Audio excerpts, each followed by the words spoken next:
Salut, j'espère que vous allez bien. On se retrouve pour une pronostic de Backlash 2023 qui aura lieu du coup ce samedi à 2 h du matin à San Juan, Puerto Rico.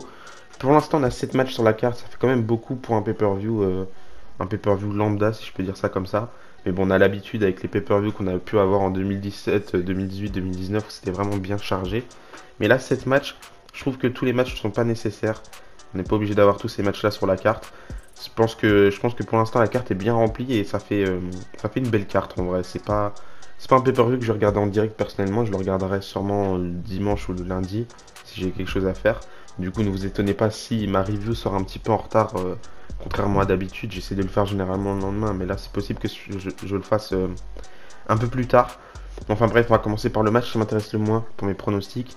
Encore une fois, n'hésitez pas à mettre vos pronostics à vous dans les commentaires. Au postage, ce sera le dernier show avant que les rosters de la draft seront impliqués. Du coup, il y a pas mal de choses qu'on peut être spoilées. On va voir ça ensemble. Le match qui m'intéresse le moins, c'est Rollins contre Omos. C'est un match qui sort de nulle part, pas vraiment de construction. Même la semaine dernière, quand on pouvait avoir enfin cette semaine du coup à Raw, pendant la draft, quand on pouvait avoir une construction, on n'a pas eu du tout. Cette Rollins est apparu, mais pour quelque chose qui a rien à voir avec Omos. Pareil pour Omos, il a apparu juste pour faire son petit squash habituel. C'est un petit peu incohérent ce booking là, mais bon. En vrai, moi, les matchs random comme ça me dérange pas. Mais là, quand il y a vraiment aucune histoire à raconter, aucun enjeu, c'est Rollins contre Omos en plus. C'est pas comme si Omos était le meilleur catcheur de tous les temps, mais après on a Seth Rollins qui est en face. Donc peut-être que Seth Rollins va donner le match de sa vie à Omos, c'est possible, on verra bien. Par contre, l'issue du match me fait peur quand même, on va pas se mentir. J'espère une victoire de Seth Rollins. On parle souvent de Seth Rollins comme si c'était le prochain, enfin le premier champion poids lourd du coup de cette fin de mois de mai. Et s'il perd contre Omos, ça peut être très très inquiétant. Donc j'espère une victoire, choix du cœur, choix de la raison de Seth Rollins. Et pour moi, c'est juste important que Seth Rollins reparte vainqueur de ce match-là pour pas le ridiculiser encore plus. Surtout que Seth Rollins, c'est pas le mec qui a le plus de victoires en pay-per-view ces derniers mois, c'est même ces dernières années où vraiment il a jobé, on va pas se mentir, il a jobé ses adversaires, les adversaires qu'il a affrontés, il leur a donné des victoires. Certes, c'est pas forcément Seth Rollins qui a besoin de plus de victoires à la WWE actuellement, mais quand t'as une grosse feud contre Edge a fait toute sa carrière, je pense que Seth Rollins aurait pu avoir des victoires pour lui et pas donner tout à Edge. Malheureusement, on peut pas changer les choses. Pareil avec la feud contre Cody Rhodes. Bon, Cody Rhodes il fait son retour. Là, j'aurais bien aimé que ce soit un petit peu équitable. 3-0 directement, c'est assez compliqué pour Seth Rollins. Après, c'est peut-être le personnage qui fait que Seth Rollins est un peu moins crédible qu'avant. Moi, je préférais le Seth Rollins 2018, 2019, même les années avant, 2015, le prime de Rollins pour moi. Là où il était vraiment très très jeune, c'était vraiment le futur quoi, Seth Rollins. Mais là, c'est un peu changé. On voit que Seth Rollins se plaît bien avec son nouveau personnage. Personnage que j'affectionne pas particulièrement personnellement. C'est pas le genre de gimmick auquel je m'attache. Enfin, en tout cas, je pense que ça peut fonctionner ce genre de gimmick parce que ça fonctionne très bien, mais pas avec Seth Rollins. Euh, je pense que ce genre de gimmick ça fonctionnait bien avec le genre de Velveteen Dream, des catcheurs comme ça. Mais là, Seth Rollins, quand il est déjà bien ancré dans le produit, où Seth Rollins, tu le connais sous de meilleure forme, c'est un petit peu difficile de le voir autrement que le Seth Rollins d'avant. Enfin bref, victoire Seth Rollins, j'espère. Ensuite, dans un San Juan Street Fight match, je sais pas pourquoi il rajoute toujours la ville du show à chaque fois, c'est incompréhensible mais c'est fun. Damian Priest contre Bad Bunny, donc Bad Bunny de base ça devait être l'hôte de Backlash, finalement on continue cette histoire entre Bad Bunny et Damian Priest et je suis super content qu'on garde un petit peu l'essence du truc, là où ça a vraiment commencé, on garde bien ce qui s'est passé dans l'histoire et pas sur le tas, on va mettre les plus grosses stars directement. Et puis c'est sympa pour Damian Priest, je sais que tous les deux ils poussent pour être le main event, je pense pas que ce sera le main event et je pense pas personnellement qu'ils méritent tous les deux le main event.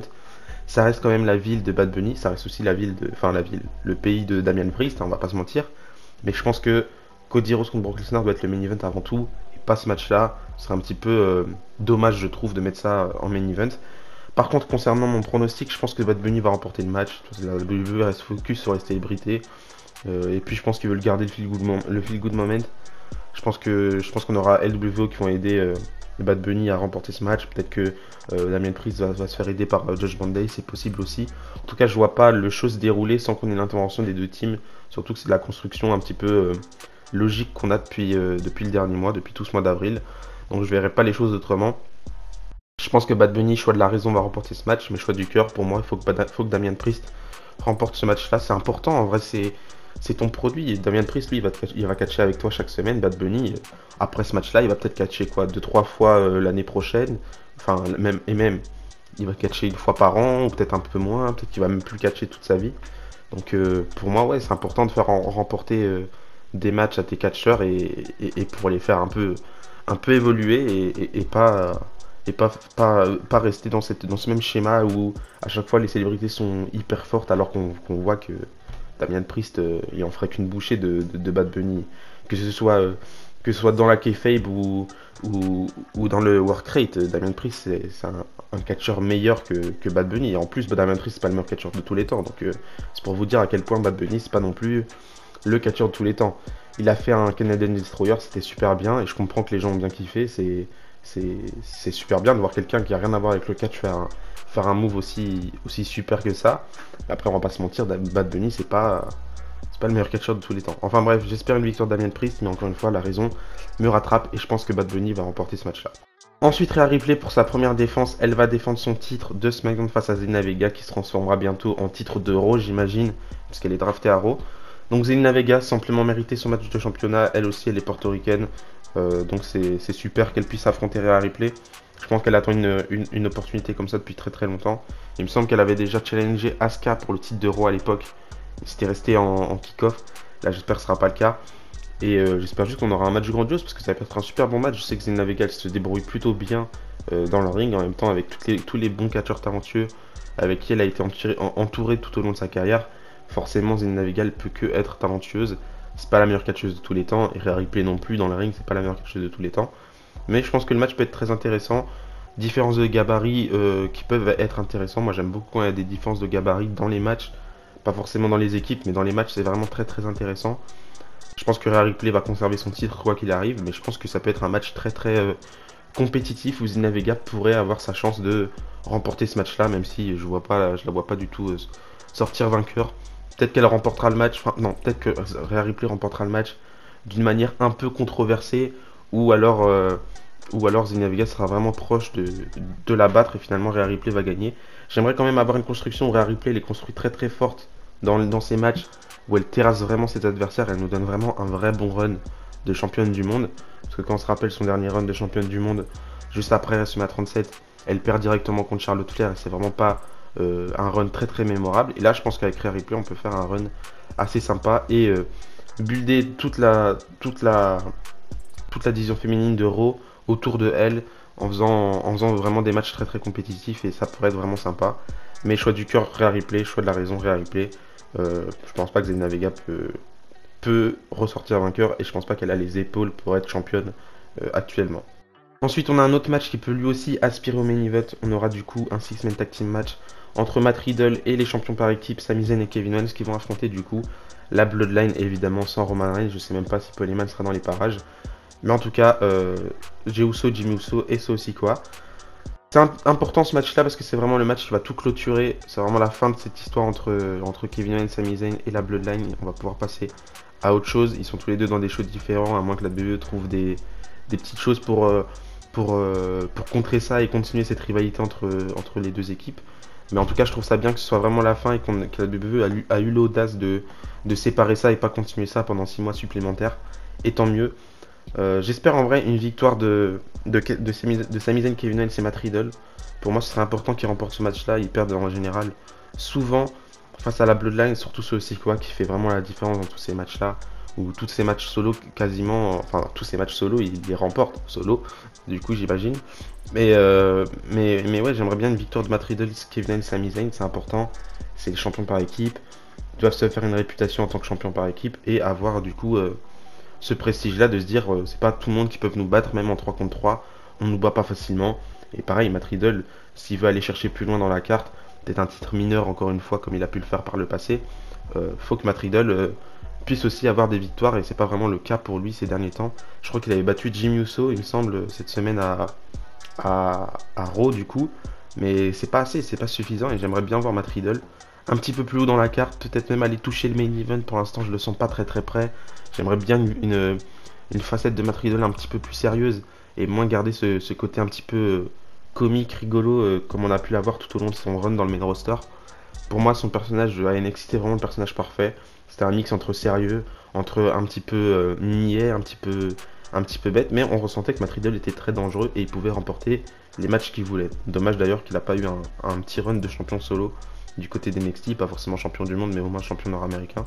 Ça aurait pu être sympa, et là en disant ça, j'aurais mort tous les matchs Velveteen Dream, Matt Riddle qui étaient juste des matchs incroyables, enfin bref. Je vais pas me remémorer le passé, sinon je vais pleurer, je rigole. Mais du coup j'espère une victoire choix du cœur, Matt Riddle, Kevin Owens et Sami Zayn, mais choix de la raison. Je pense que la Bloodline va remporter ce match-là, à moins que du coup ce sera vraiment pour enfoncer le couteau et dire que la Bloodline vraiment ça commence à s'effondrer, leur donner la défaite.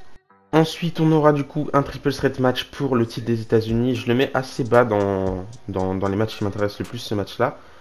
Parce que même si ça reste un triple threat match avec de nouvelles têtes, enfin notamment Bronson Reed du coup, qui affrontera Austin Theory et qui affrontera aussi Bobby Lashley. Gros challenge pour Austin Theory, je pense qu'il ressortira vainqueur, mais on va en parler plus profondément par la suite. Mais ce match me hype un petit peu moins qu'il a pu me hyper quand ça a été annoncé. C'est parce que en vrai c'est un petit peu du spoil quoi. On sait que Bronson Reed lui il sera drafté à Raw. Austin Theory et Bobby Lashley eux sont draftés à SmackDown du coup. Si on devrait couronner un nouveau champion, ce sera soit Bobby Lashley, soit personne, quoi. Soit Austin Theory conserve, soit Bobby Lashley redevient champion des États-Unis. Mais Bronson Reed ne peut pas remporter ce match-là, malheureusement. Donc c'est un peu dommage, j'attendais une grosse performance de lui.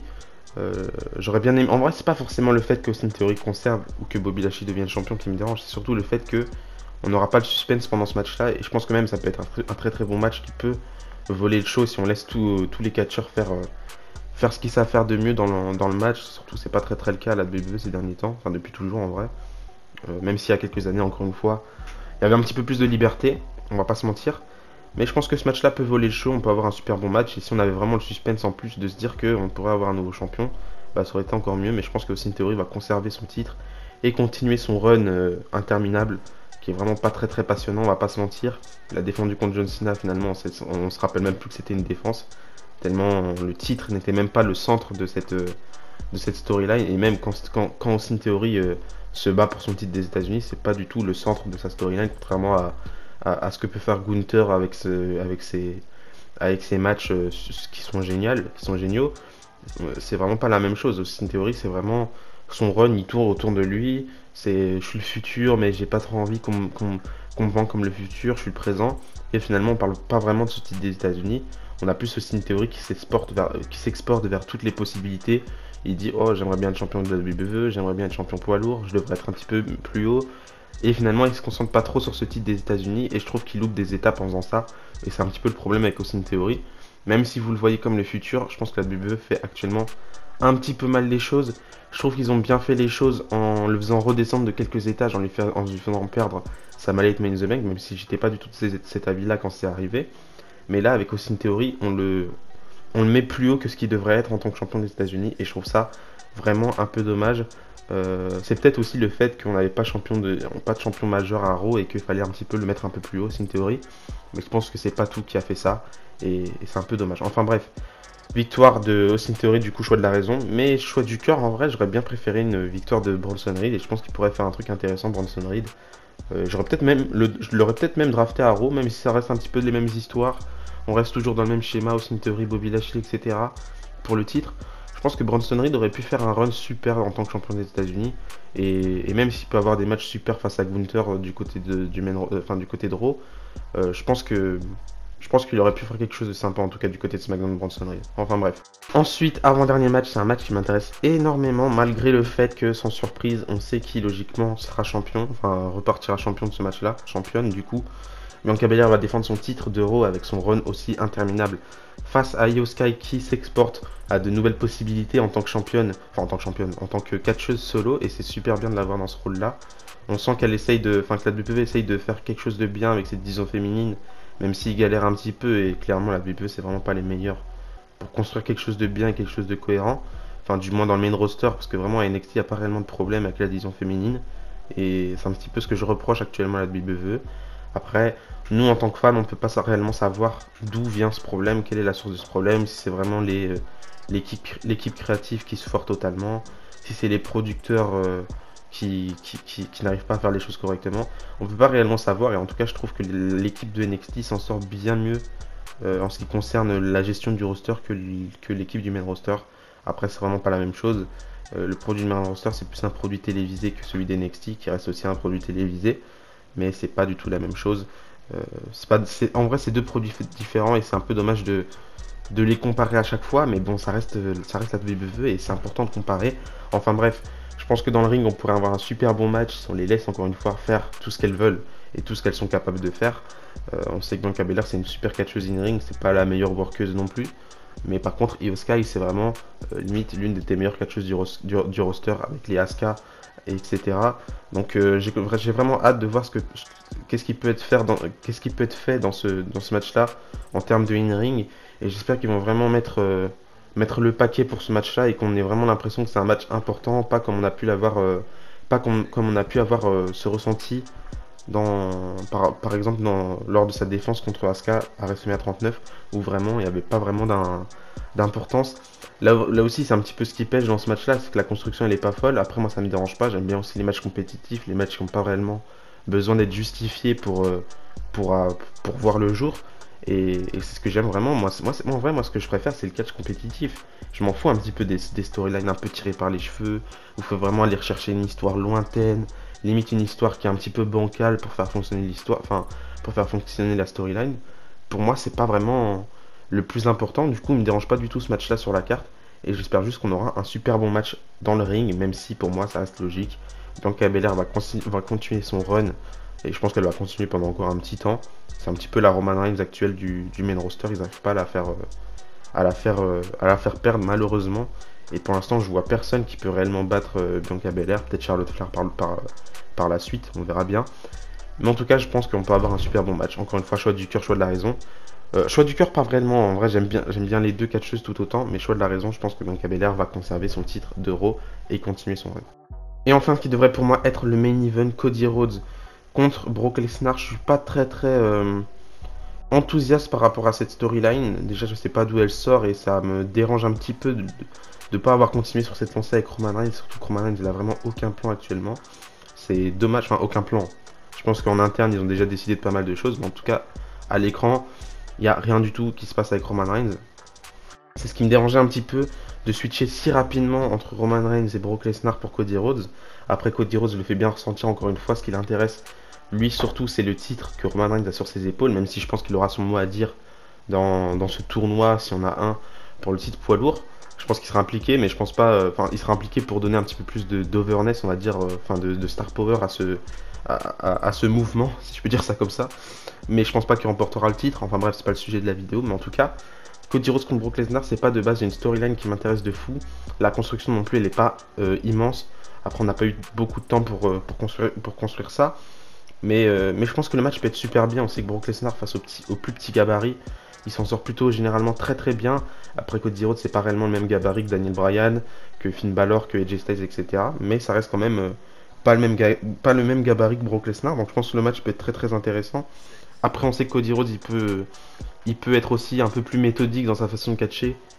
En vrai, il s'adapte généralement très bien à ses adversaires pendant ses matchs, Cody Rhodes. Et je pense que face à Brock Lesnar, il va plutôt bien s'adapter. Et je pense pas qu'on aura le même schéma qu'on a pu avoir avec les Daniel Bryan, avec les Finn Balor, avec les AJ Styles. Là, je pense plus que Cody Rhodes va montrer un petit peu son talent de catcheur comme les officiels du main roster l'aiment beaucoup. En gros, un match où tu fais vivre les émotions et pas forcément du ring de fou. Et c'est un petit peu ce qui va me déranger, je pense, pendant ce match-là. En tout cas, j'espère une victoire de Cody Rhodes. Là aussi, l'issue du match peut faire très peur.